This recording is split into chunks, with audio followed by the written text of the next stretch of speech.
আমন্ত্রণ দেশ জনপদ লাইভের সঙ্গে আছে আমি জেসিকা আবেদিন।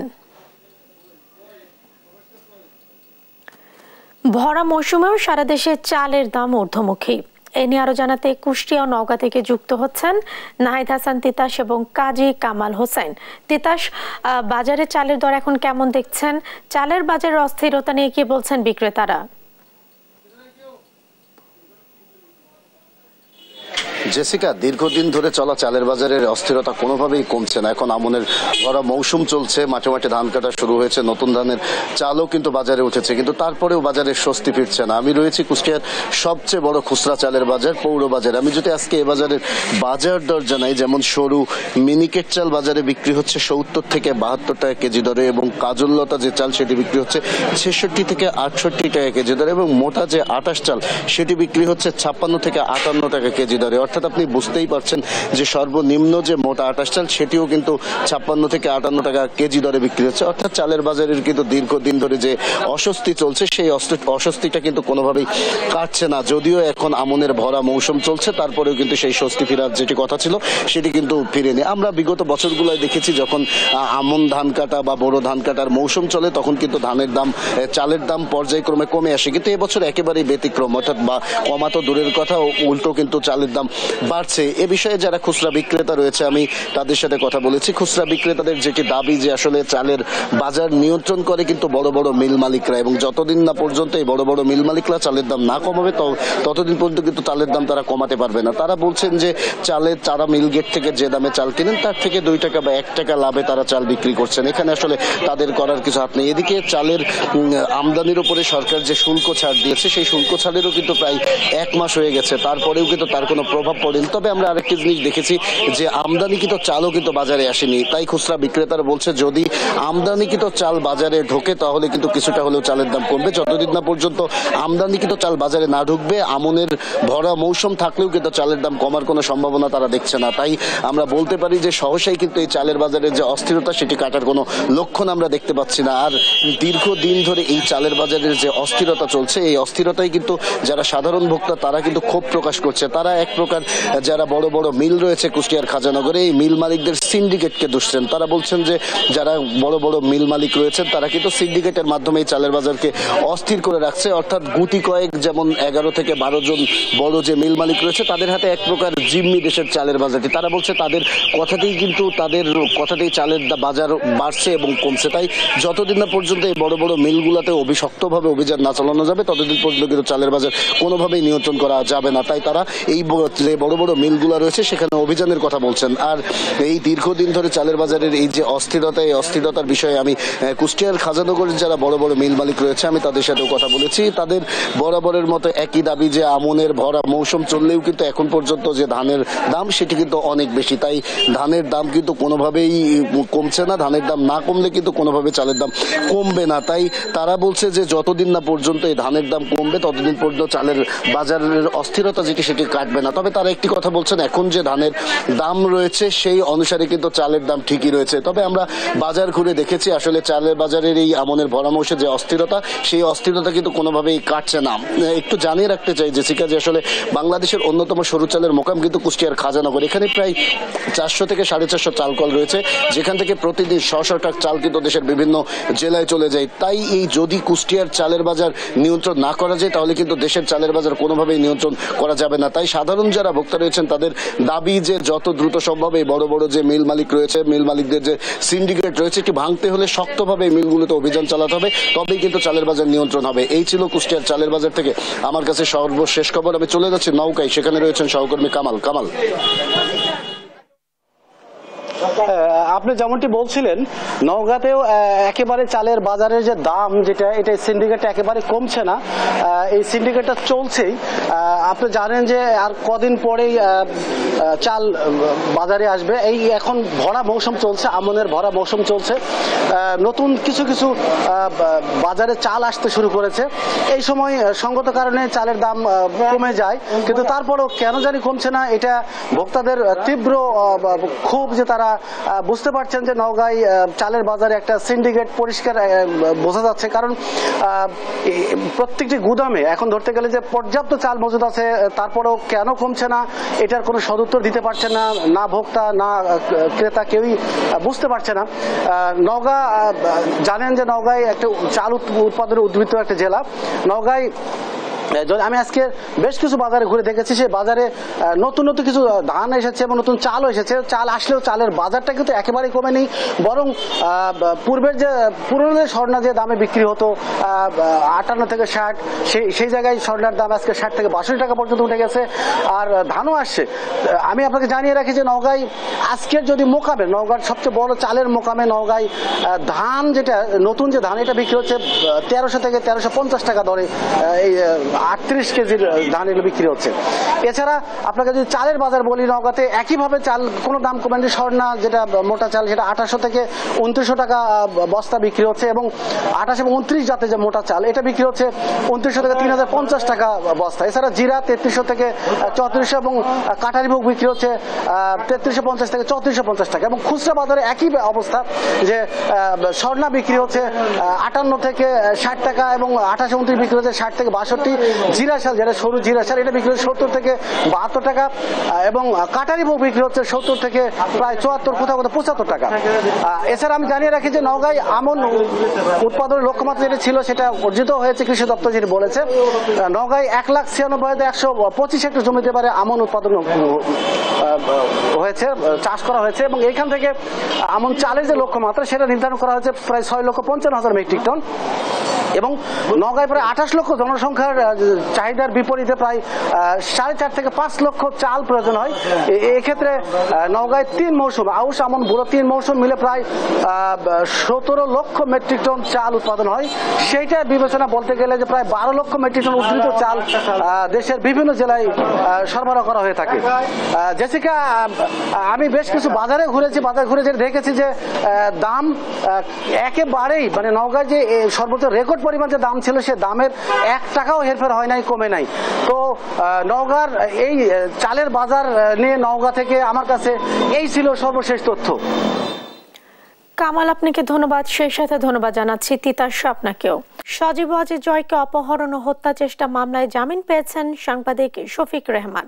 এ নিয়ে আদালত প্রাঙ্গণে কথা বলছেন তিনি। আমরা সরাসরি চলে যাচ্ছি সেখানে।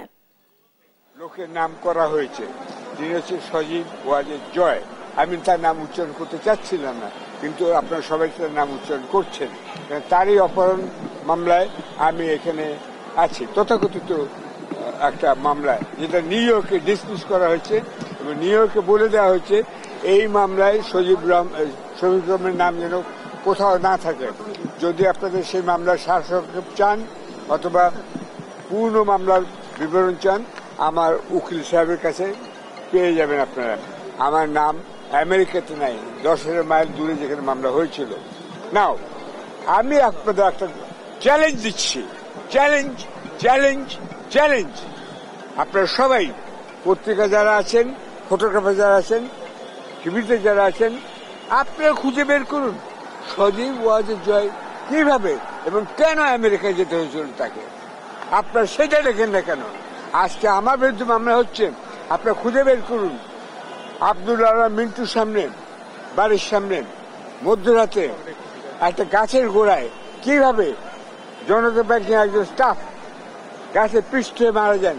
সেই গাড়ি কে চালাচ্ছিল, সেই গাড়ির চালক কে ছিল এবং সে কোথায় এখন, এইটা আপনারা বের করেন, তাহলে আমার প্রশ্নের উত্তর পেয়ে যাবেন। আপনারা সবাই উচিত, আমি কাগজ দেখবো আপনারা লিখেছেন কিনা। এটা আমার বিরুদ্ধে হত্যা মামলা হচ্ছে কেন? হত্যা মামলা হওয়া উচিত সেই ব্যক্তির বিরুদ্ধে যিনি হত্যা করেছেন একজন সাধারণ কর্মচারীকে, জনতা ব্যাংকের কাজ করতেন বোধ হয়। তাদের আত্মীয়স্বজনকে অনুরোধ করছি আপনারা এগিয়ে আসুন, এদের সবাইকে বলুন আমার স্বামী, আমার ভাই, আমার ছেলেকে হত্যা করেছে যে, তাকে নিয়ে আসুন, তাকে এখানে হাজির করুন। এটা আমি বলছি, এই নাম আমি উচ্চারণ করতাম না, কিন্তু বারবার এই লোকটার নাম বলছেন। সে কি করে, সে কি করে, কি করে, কি করে আমেরিকা গেল, কি করে আমেরিকা গেল, কি করে আমেরিকা গেল। মৃত্যুর সংখ্যা না বাড়লেও যশোরে আবারও বাড়তে শুরু করেছে ডেঙ্গু রোগে আক্রান্ত রোগীর সংখ্যা। গেল 24 ঘন্টায় নতুন শনাক্ত হয়েছে 9 জন, হাসপাতালে ভর্তি আছেন 41 জন। আরো জানাচ্ছেন সালাউদ্দিন সাগর। যশোরে ডেঙ্গুর প্রভাব কিন্তু আবার বাড়তে শুরু করেছে। আমরা মাঝখানে দেখেছিলাম যে কিছুদিন ডেঙ্গুর প্রভাব কম ছিল। তো আমরা এই বিষয়টা নিয়ে সিভিল সার্জন ডাক্তার মাহমুদুল হাসানের সাথে কথা বলেছি যে হঠাৎ করে ডেঙ্গুর প্রবণতা আবার বেড়ে যাওয়ার কারণ কি। তিনি আমাদেরকে যেমনটা জানিয়েছেন যে আসলে আগামী 1.5 মাস কিন্তু এই প্রবণতা থাকবে, কারণ ভবদহের যে জলাবদ্ধতা রয়েছে সেটা এতদিন একটা পর্যায়ে ছিল, সেটা পানি সরে যাচ্ছিল, সে কারণে চলমান পানি ছিল, ওখানে জমাটবদ্ধ কোনো পানি ছিল না, সে কারণে মূলত ডেঙ্গুর প্রভাব কিছুটা কম ছিল। কিন্তু এখন সেখানে বৃষ্টি না থাকার কারণে কিছু জায়গায় কিন্তু জলাবদ্ধতা থেকে গেছে, সে কারণে কিন্তু মশার লার্ভা বেশি জন্মাচ্ছে, সে কারণে ডেঙ্গুর প্রভাবটা আবারও বেড়ে যাচ্ছে। তো আজকে আমরা যেটা জানতে পেরেছি যে গত 24 ঘন্টায় নতুন করে ডেঙ্গু শনাক্ত হয়েছে কিন্তু 9 জন এবং হাসপাতালে চিকিৎসাধীন আছে 41 জন। তো স্বাস্থ্য বিভাগ যে পরামর্শটি দিয়েছেন যে আসলে জ্বর ভাব হলে বিশেষ করে যে এলাকায় ডেঙ্গুর প্রবণ বেশি, সেটা ডেঙ্গুর রেড জোন হিসেবে বলা হচ্ছে কিন্তু অভয়নগরকে। অভয়নগর এলাকার মানুষদের জন্য তিনি স্পেসিফিক এই পরামর্শটা দিয়েছেন যে যদি কারো জ্বর ভাব হয় তাহলে যেন পল্লী চিকিৎসকের দ্বারস্থ না হয়ে নিকটস্থ উপজেলা স্বাস্থ্য কমপ্লেক্স অথবা জেলা সদর হাসপাতালে এসে যেন ডেঙ্গু পরীক্ষাটি করান এবং নিশ্চিত হয়ে চিকিৎসা গ্রহণ করেন। এদিকে আমরা কথা বলেছি সিভিল তত্ত্বাবধায়ক ডাক্তার হারুনা রশিদের সাথে। তিনি আমাদেরকে যেমনটা জানিয়েছেন যে আসলে হাসপাতালে যথেষ্ট কিট এবং যথেষ্ট স্যালাইন এবং যথেষ্ট ওষুধ কিন্তু মজুদ রাখা হয়েছে এবং ডেঙ্গু রোগী বা জ্বরের রোগী আসলে কিন্তু অগ্রাধিকার ভিত্তিক ভাবে আগে ট্রিটমেন্ট দেওয়া হচ্ছে, যাতে করে ডেঙ্গু সংক্রমণ হয়ে থাকলেও খুব বেশি দূর যেতে না পারে, দ্রুত যেন রোগীটাকে সুস্থ করা যেতে পারে, এরকম তৎপরতা কিন্তু চিকিৎসকদের মধ্যে রয়েছে। তো এই ছিল আমার কাছে ডেঙ্গু পরিস্থিতির সর্বশেষ। জুলাই আগস্ট গণহত্যা মামলায় আসামিদের জামিনের বিষয়ে কথা বলছেন আইনজীবী জেড খান পান্না। আমরা সরাসরি চলে যাচ্ছি সেখানে। ওই পরিসংখ্যানে আনেন, রিজন আছে কি নাই এটা তো আমি বলি নাই, আমি বলছি যে সংখ্যাটা 16 বছরে যা হয়েছে 3 মাসে তুলনামূলক ভাবে বেশি হয়েছে।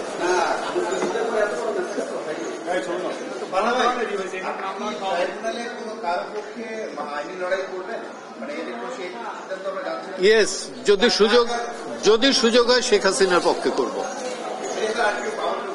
একটু ক্লিয়ারলি বললাম যে যদি সুযোগ হয় তাহলে শেখ হাসিনার পক্ষেই লড়াই করব। ট্রাইব্যুনাল কেন, সব মামলাতেই।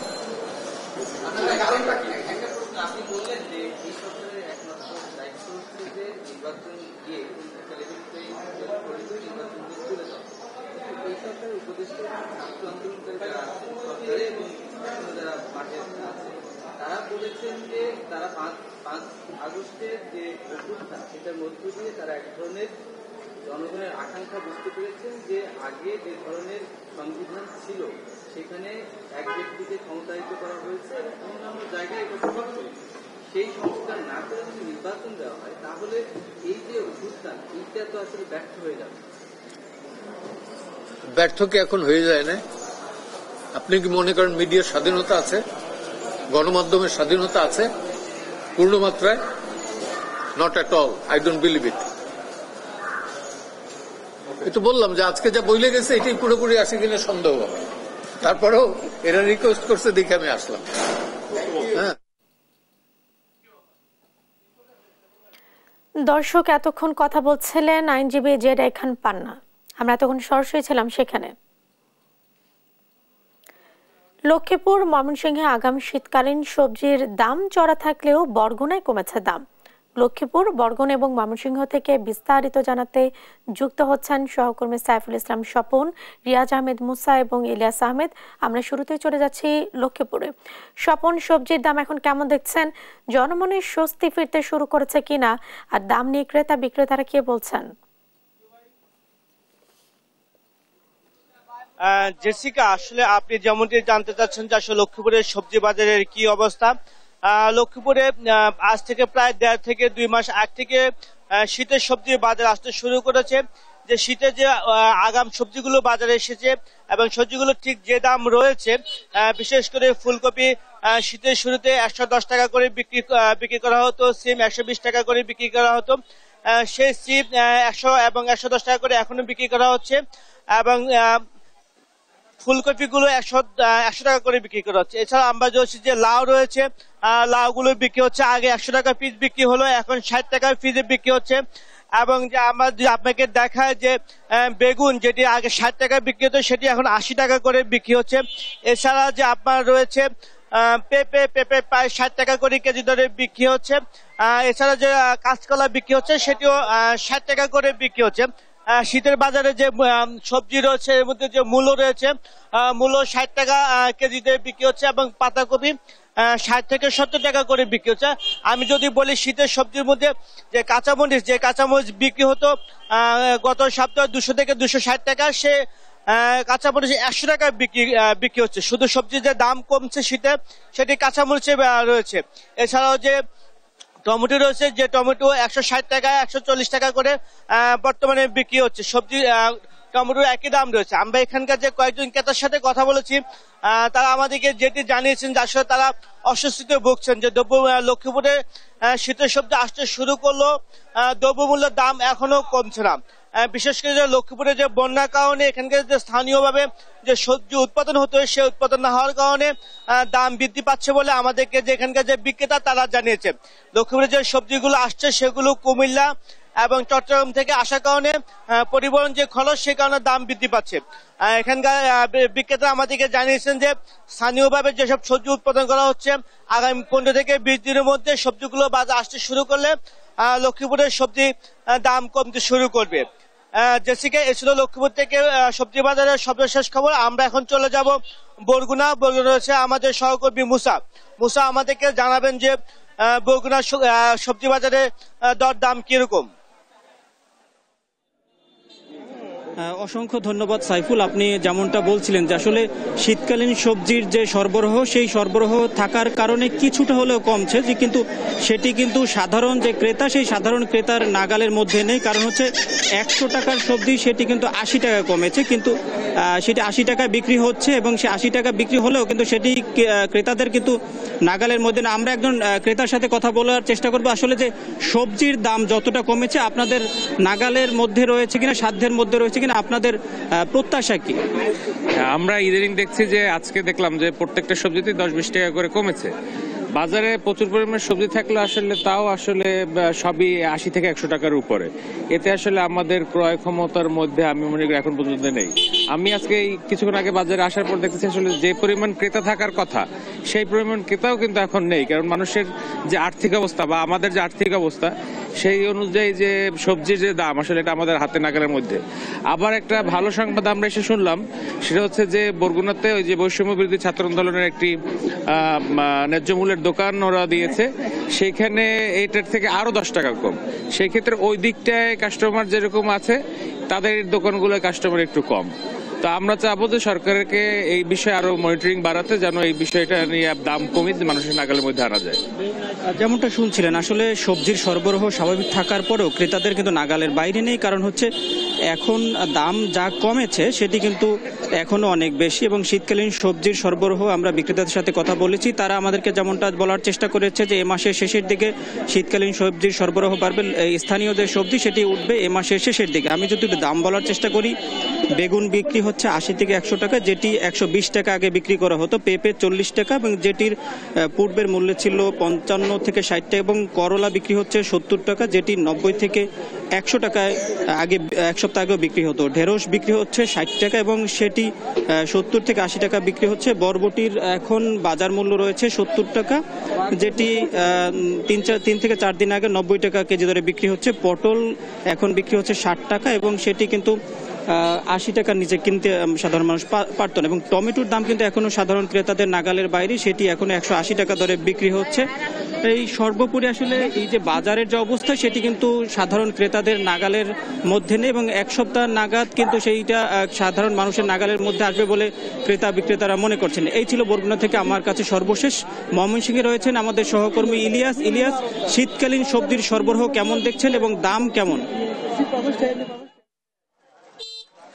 ময়মনসিংহের বাজারে ফের বেড়েছে আলু এবং শসার দাম। অর্থাৎ গত সপ্তাহের তুলনায় আলুতে বেড়েছে 5 থেকে 60 টাকা কেজিতে বেড়েছে এবং শসার দাম কেজিতে বেড়েছে 10 টাকা। এতে করে সাধারণ ভোক্তাদের মধ্যে যে অস্বস্তি সেটি কিন্তু চরম আকার ধারণ করেছে এবং সাধারণ ভোক্তারা বলছেন যে বাজার মনিটরিং ব্যবস্থা জোরদার করার পাশাপাশি বাজার নিয়ন্ত্রণ আনার দাবি কিন্তু তারা জানিয়েছেন। অর্থাৎ আজকের বাজারে আপনার মাধ্যমে দর্শকদের একটু সবজির দাম জানাতে চাই। শসা বিক্রি হচ্ছে 70 টাকা কেজি দরে। আমরা দেখেছি গত সপ্তাহে যে এই শসাই কিন্তু 60 টাকা কেজি দরে বিক্রি হয়েছিল এবং আলু বিক্রি হচ্ছে হল্যান্ড আলু, পুরাতন যে আলুটি রয়েছে সেটি বিক্রি হচ্ছে 70 টাকা 75 টাকা কেজি দরে এবং দেশি আলু বিক্রি হচ্ছে 80 টাকা কেজি দরে। আমরা দেখেছি গত সপ্তাহে হল্যান্ড আলু বিক্রি হয়েছিল 70 টাকা কেজি দরে এবং দেশি আলু বিক্রি হয়েছিল 75 টাকা কেজি দরে। বিক্রেতারা বলছেন যে তারা বাড়তি দামে কিনে বাড়তি দামে বিক্রি করতে কিন্তু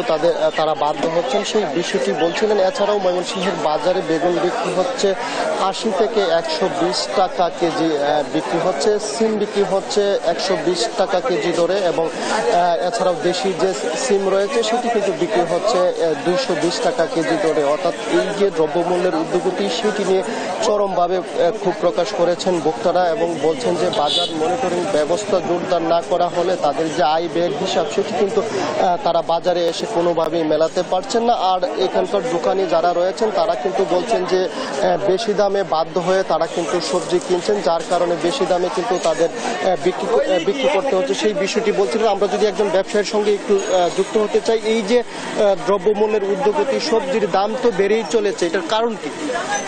সবজি ভাই দাম বাড়ছে। সবজি তো আপনার বন্যার জন্য আমদানি কম হচ্ছিল, এখন বন্যা শেষ হয়েছে, সবজি আনার বন্যার পরে যে লাগাইছে সবজি আনা আসতেছে, এখন আগের তুলনায় সবজির দাম কমতেছে। এখন আবার সপ্তাহে গেলে সবজির দাম আরো নামে আসবে, কিন্তু আলুর দাম বাড়তেছে। পুরান আলু এখন তো বীজ নিয়ে লাগাইতেছে, এই জন্য আলু কমে আইতেছে, আলুর দামটা একটু বাড়ছে।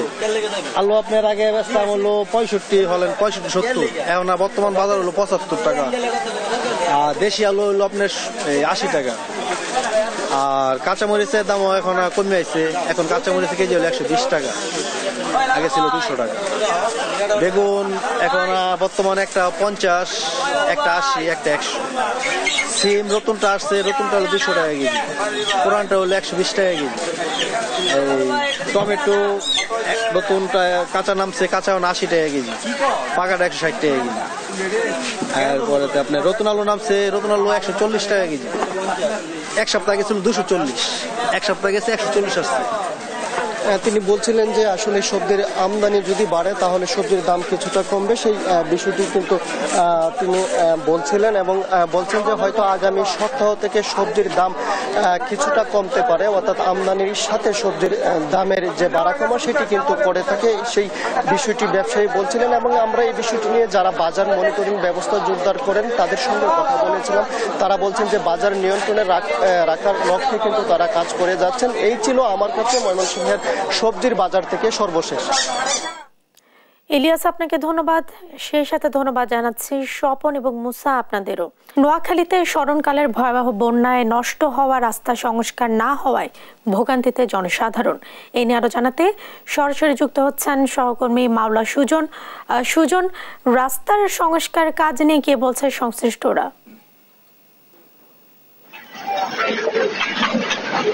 জেসিকা, আপনাকে যদি প্রথমে বলতে চাই সেটা হচ্ছে যে নোয়াখালীতে স্মরণকালের গেল বন্যায় আর নোয়াখালীতে ব্যাপক ক্ষতি সাধন হয়েছে। এর মধ্যে যে নোয়াখালীর যে সড়ক ব্যবস্থা বলতে গেলে একেবারে ভেঙে পড়েছে। গ্রামীণ জনপদ সহ যে শহরের যে জনপদ রয়েছে, রাস্তাগুলো রয়েছে, পাকা সড়ক রয়েছে, সেগুলো বন্যার পানিতে তলিয়ে যাওয়ায় একদম চলাচলের অনুপযোগী হয়ে গিয়েছে। তো আমি এখন দাঁড়িয়ে আছি নোয়াখালী জেলা শহরের ব্যস্ততম একটি সড়ক, নোয়াখালী হাসপাতাল রোড নামে যেটি পরিচিত। তো এই রাস্তা দিয়ে দৈনিক প্রায় যে হাজারেরও বেশি রোগী যাতায়াত করে, একই সাথে প্রচুর যানবাহন এখানে যাতায়াত করে। কেননা এই হাসপাতাল সড়কে সরকারি হাসপাতালের পাশাপাশি প্রায় শতাধিকের উপরে ছোট বড় অনেক হাসপাতাল রয়েছে, ক্লিনিক রয়েছে, ডায়াগনস্টিক সেন্টার রয়েছে। তাই এই রাস্তা দিয়ে প্রতিদিন হাজার হাজার মানুষ যাতায়াত করে, বিভিন্ন যানবাহন করে। তো আপনি নিশ্চয়ই দেখতে পাচ্ছেন যে সড়কের এমন এক অবস্থায় রয়েছে যে বন্যার পানি জমে থাকার কারণে সড়কটি চলাচল একদম অনুপযোগী হয়ে গিয়েছে। তো এই ভাঙা সড়ক দিয়ে আসলে যে জনসাধারণকে চলাচল করতে হচ্ছে। তো এই জনসাধারণরা অভিযোগ করেছেন যে দীর্ঘ প্রায় 3 মাস অতিবাহিত হলেও রাস্তাটি সংস্কারের উদ্যোগ গ্রহণ করেনি, ফলে যে তারা একটা ভোগান্তির মধ্যে পড়েছেন। শুধু এটি নয়, নোয়াখালী জেলা সহ যে গ্রামীণ জনগোষ্ঠী রয়েছে, বিভিন্ন উপজেলায় যে গ্রামীণ জনপদ রয়েছে, নোয়াখালী 9টি উপজেলায়, যে 9টি উপজেলায় ব্যাপক রাস্তার ক্ষতি সাধন হয়েছে গেল বন্যায়। তো এই 9টি উপজেলায় যে রাস্তাগুলো এখনো সংস্কারের কার্যত কোনো দৃশ্যত কোনো উদ্যোগ দেখা যায়নি বা সংস্কার কাজে দৃশ্যমান কোনো কিছু দেখা যায়নি, ফলে জনসাধারণের মধ্যে একটি ক্ষোভ রয়েছে। তারা বলছে যে বন্যা চলে গেছে আজকে প্রায় 3 মাসের অধিক সময় হয়েছে।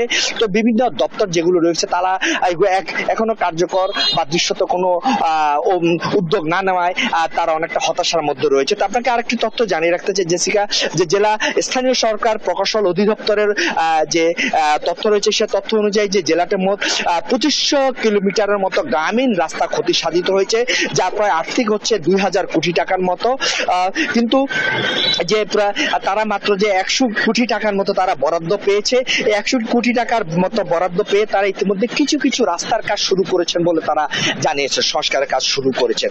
অপরদিকে জেলা সড়ক ও জনপথ বিভাগ বলছে যে তাদের প্রায় 200 কিলোমিটারের মতো রাস্তার ক্ষতি সাধন হয়েছে। তো বিশাল একটি অঙ্ক রয়েছে এই যে সড়ক ও জনপথ বিভাগের। তো তারা ঊর্ধ্বতন কর্তৃপক্ষকে জানিয়েছেন, তারা বলছেন যে